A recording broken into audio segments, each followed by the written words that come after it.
नमस्कार दोस्तों, मैं धारा एक बार फिर से प्रस्तुत हूँ अपनी कहानियों के प्रवाह के साथ। तो धारा की कहानियों के प्रवाह में बहने के लिए तैयार हो जाइए। तो चलिए शुरू करते हैं। आज की हमारी कहानी का विषय है प्रभु ऐसा कैसे। एक बार दो आदमी एक मंदिर के पास बैठे गपशप कर रहे थे।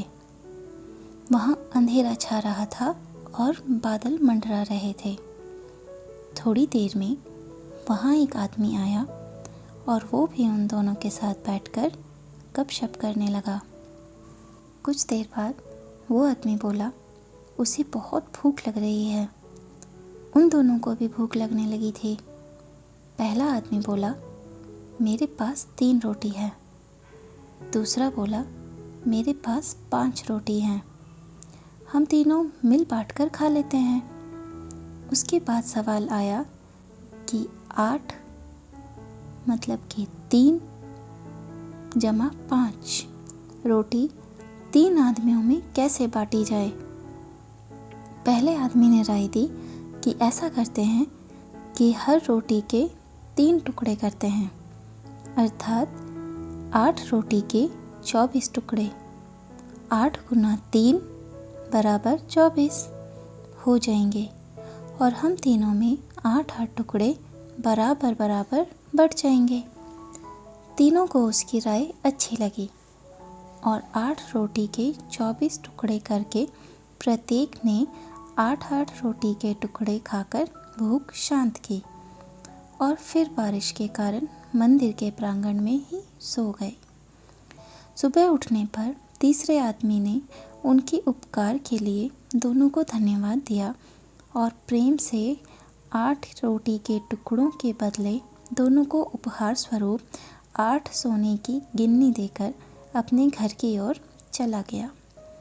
उसके जाने के बाद पहले आदमी ने दूसरे आदमी से कहा, हम दोनों 4-4 गिन्नी बांट लेते हैं। दूसरा बोला, नहीं, मेरी 5 रोटी थी और तुम्हारी सिर्फ 3 रोटी थी, अतः मैं 5 गिन्नी लूँगा और तुम्हें 3 गिन्नी मिलेंगी।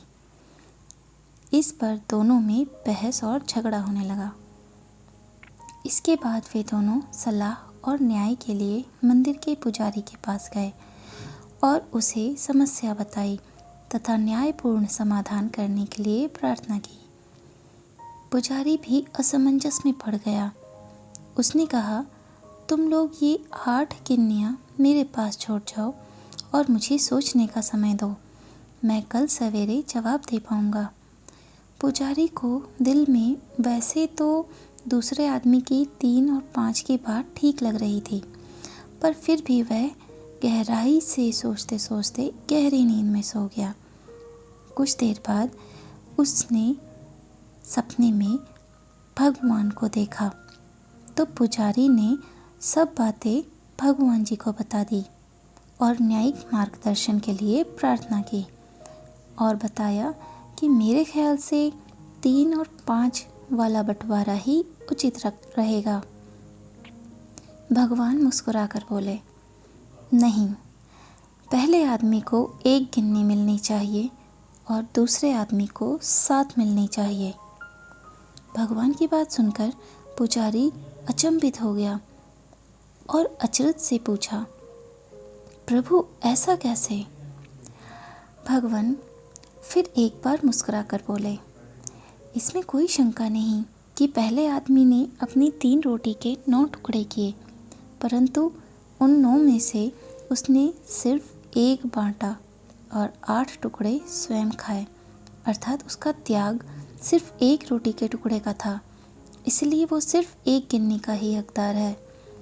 दूसरे आदमी ने अपनी 5 रोटी के 15 टुकड़े किए, जिसमें से 8 टुकड़े उसने स्वयं खाए और 60 टुकड़े उसने बांट दिए, इसलिए वो न्याय अनुसार 7 गिन्नियों का हकदार है।